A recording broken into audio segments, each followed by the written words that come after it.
삼성 KPMG 유튜브 시청자 여러분 안녕하세요. 기업 지배구조 및 회계 투명성 제고를 목표로 한국 사회 현안에 대한 연구 수행 및 정책적 시사점을 도출하는 전문 연구 조직 삼성 KPMG ACI의 이민영 이사입니다. 이번에는 한국법경제학회의 학술지에 투자자에게 투자 정보 확대 제공과 기업 지배구조 선진화 촉진을 위해 도입된 기업 지배구조 보고서 관련 투고를 하였고, 심사도 최종적으로 통과하는 의미 깊은 성과를 거둘 수 있었습니다. 연구 중 어떤 기업 지배구조 보고서가 좋은 보고서인지, 그리고 투자자가 투자 전 기업 지배구조 보고서의 어떤 내용을 파악해야 하는지도 알 수 있었는데요.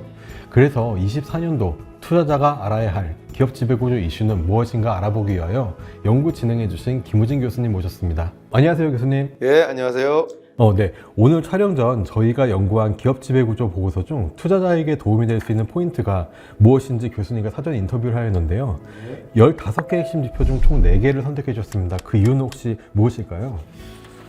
우선 이 기업 지배구조 보고서가 여러 가지 정보를 가지고 있지만, 우리 이제 투자자 여러분들이 관심을 가질 만한, 즉 기업 가치에 영향을 줄 수 있을 만한 그런 내용들 중심으로 선정을 했고요. 특히 금년에도 기관 투자자들, 특히 행동주의 펀드들이 관심을 가질 만한 그런 항목들, 내년에도 더 계속 관심을 가질 만한 그런 항목들 중심으로 선정을 했습니다. 먼저 하나씩 살펴보시면, 우선 그 투자자 입장에서 가장 중요한 게 뭐냐면, 이 회사가 그 상장 기업의 가치를 훼손할 수 있는 여러 가지 거래들을 할 개연성이 있는가, 그리고 그런 거래를 함에 있어서 회사가 어떠한 제동 장치를 가지고 있는가가 한국 기업에서는 굉장히 중요한데요. 이 기업 지배구조 보고서가 그런 내용들을 많이 담고 있습니다. 예컨대 예전에 이제 몇 년 전에 이제 물적 분할 때문에 굉장히 이제 대한민국 자본시장이 시끄러웠었는데요.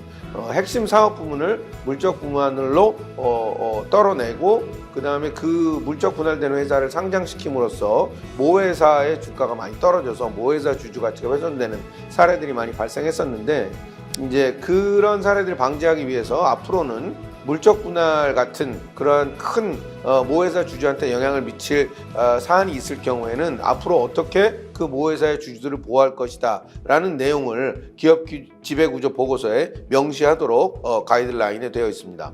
또한 이뿐만이 아니라 다양한 내부 거래를 통해서 계열사를 부당하게 지원하는 그런 경우에는 이제 또 모회사의 주주 가치가 훼손될 수 있기 때문에, 그런 거래가 있을 경우에 이제 다양한 자본거래 또는 손익거래 형태로 나타나는데, 그런 것들을 미리 심의하는 그런 조직이 있는가, 그런 절차가 있는지 여부에 대해서도 기업 지배구조 보고서에 명시하게 되어 있습니다. 따라서 투자자 여러분들은 기업 지배구조 보고서에 나와 있는 그러한 여러 가지 주주보호 장치들이 있는지 여부들을 확인해 보시면 많은 도움이 될 것으로 생각이 됩니다. 네, 맞습니다, 교수님. 이런 정보들이 쉽게 노출이 된다고 하면은 투자자들이 더욱더 투자에 신중하게 고려할 수 있을 텐데요. 과거와는 다르게 온라인 플랫폼을 통해 가지고 주주들이 의결권을 쉽게 모을 수 있게 되었기 때문에 소액주주가 이러한 안건에 대해서 의결권을 모아서 이해관계가 다른 안건에 대해서는 의결권을 또 적극적으로 활용하고, 그러다 보니 실제 우리가 감사도 선임해보고 배당도 늘리는 그런 사례가 많아지는 것 같습니다. 예, 그래서 우리가 이제 주주 권리를 보호한다는 것은 주주들이 사실은 지금 지배주주하고 나머지 외부의 이제 일반 주주하고 그렇게 이제 이해관계가 다를 수가 있는데, 우리가 말하는 주주 보호는 이제 주로 일반 주주, 외부에 있는 투자자들 관점에서 이제 보는 거죠. 근데 이제 이 외부 투자자들을 보호하기 위해서 최근에는 상법의 어떤 그런 주주들에 대한 충실 의무를 이사회에 부과해야 된다라는 그런 논의가 있습니다. 예컨대 지금 현재 우리나라 상법 조항의 충실 의무는 이사회는 회사에 대하여 충실할 의무를 진다라고 이제 되어 있어서 주주 간에 발생하는 부의 이전 문제, 그게 이제 우리나라에서 상장기업에서 발생하는 대부분의 문제는 지배주주와 일반 주주 간의 이제 이해 충돌 때문에 지배주주 쪽에 유리하게 의사결정이 되면서 일반 주주한테 불리하게 되면서 기업 가치가 훼손되는 이제 그런 일들이 핵심적인 문제들인데, 이걸 해결하기 위해서는 상법을 개정해서 회사가 아닌 주주에 대한 충실 의무를 명시적으로 규정해야 된다라는 이제 그런 견해가 있습니다. 근데 반면에 이제 그 견해에 대해서 좀 조심스러운 시각을 가지고 계신 분들도 계신데요. 왜냐하면 그럼 법을 개정하지 않으면 그럼 지금은 이사들이 주주에 대해서 충실임을 지지 않는 거냐? 그건 아니라는 거죠. 현재 조문으로도 해석에 의해서 이사들은 주주에 대한 충실임을 지긴 지는데 그것이 아직까지 판례에 의해서 잘 받아들여지지 않고 있으니까 법을 개정을 한다고 하더라도 지금 현재에도 부여되고 있는 해석상 부여되고 있는 주주에 대한 충실 의무를 명확히 하는 것이다 라는 방식으로 그런 방향으로 법이 개정이 되어야 될 것이다 라고 생각이 됩니다. 네. 교수님, 그런데 최근 들어가지고 횡령과 배임과 같은 그런 케이스가 많이 보도되지 않고 있습니까? 일각에서는 횡령이나 배임 예방을 위해 가지고 통제를 강화하고 책임도 강화해야 된다는 내용들이 있는데 책임이 구체화된다.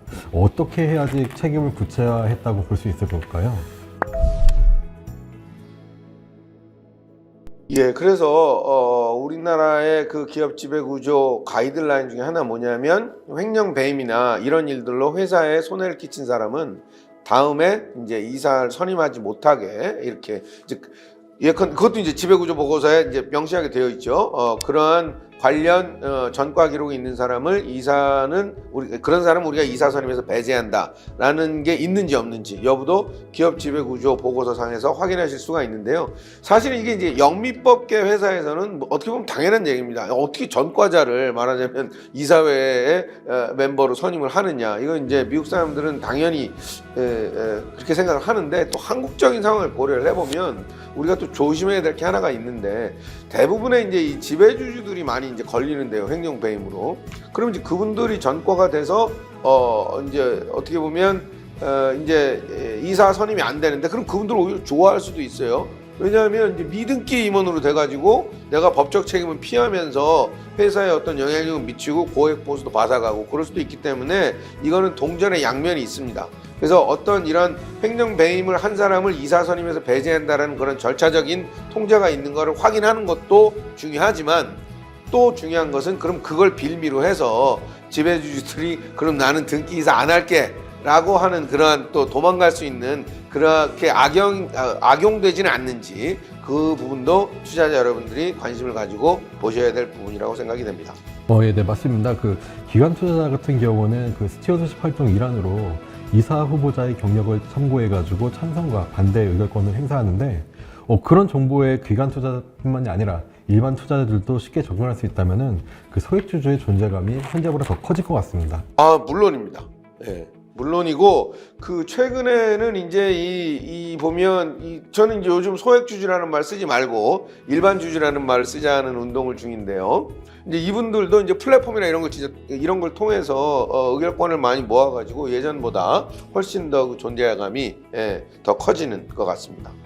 교수님, 그 오늘 영상이 공개될 쯤에는 그 주주총회 준비하는 시즌이고 당연하게 그런 일반 투자자들은 그 배당에 대한 관심도가 많이 높아질 것 같습니다. 그 배당에 대해서도 한 말씀 부탁드립니다.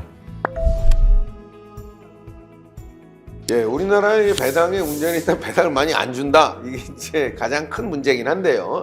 배당 성향이 굉장히 낮습니다. 선진 자본시장에 비해서.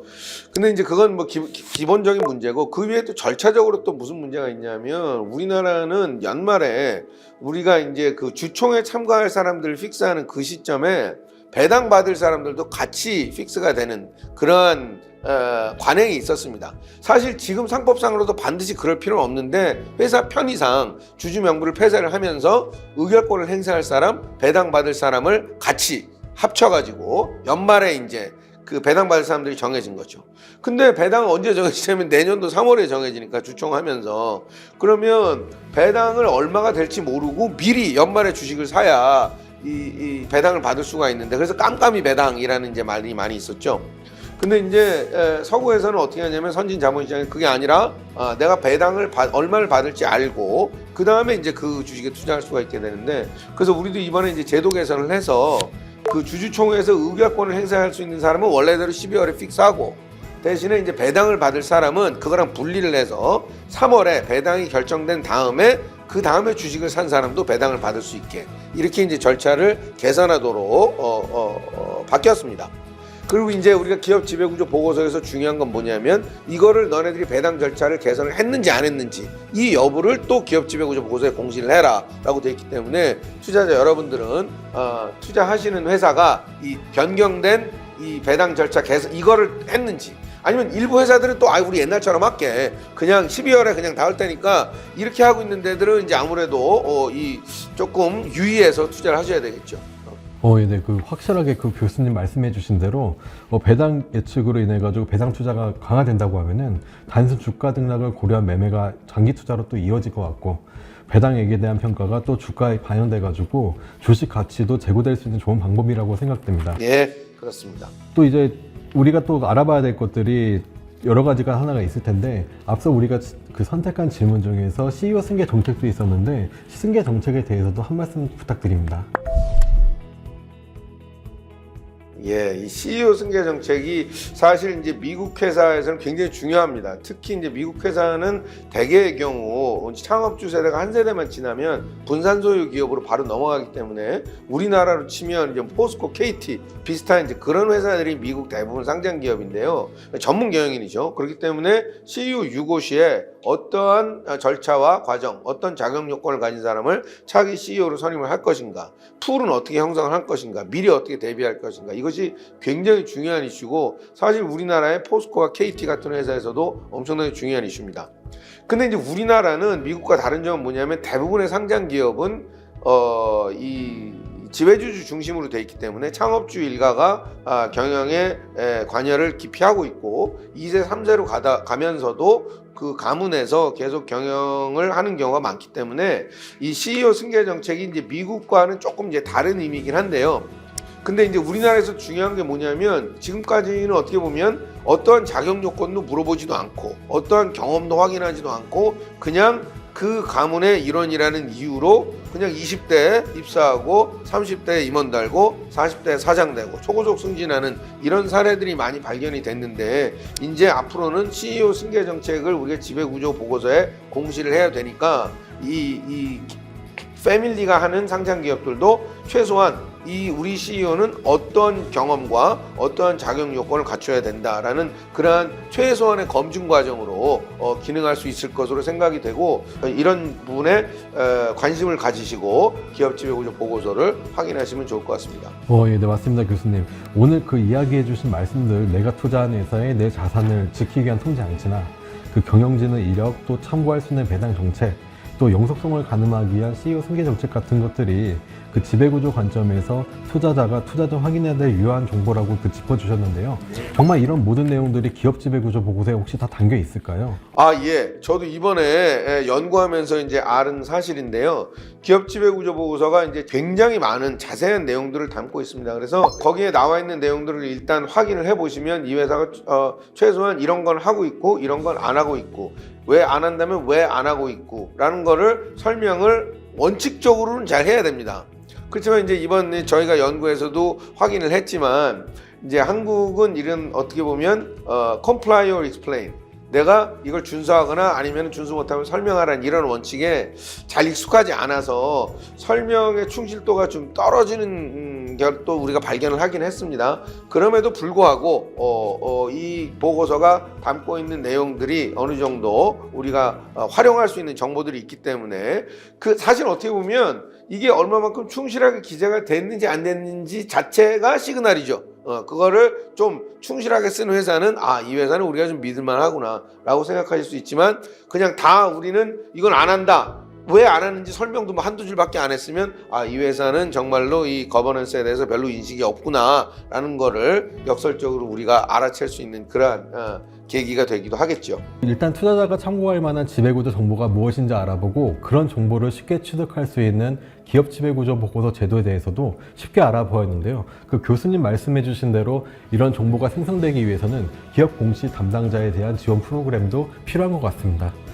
그래서 저희가 공시를 잘하고 싶으신 기업 공시 담당자분들을 위해서 기업 지배구조 보고서에 담길 지배구조 정보에 또 관심이 있으신 감사와 감사위원님들 위해서 KPMG가 운영하는 KPMG 아카데미를 통해서 기업 지배구조 보고서 작성과 관련된 2023년도 주요 개정사항도 같이 안내드리도록 하고요.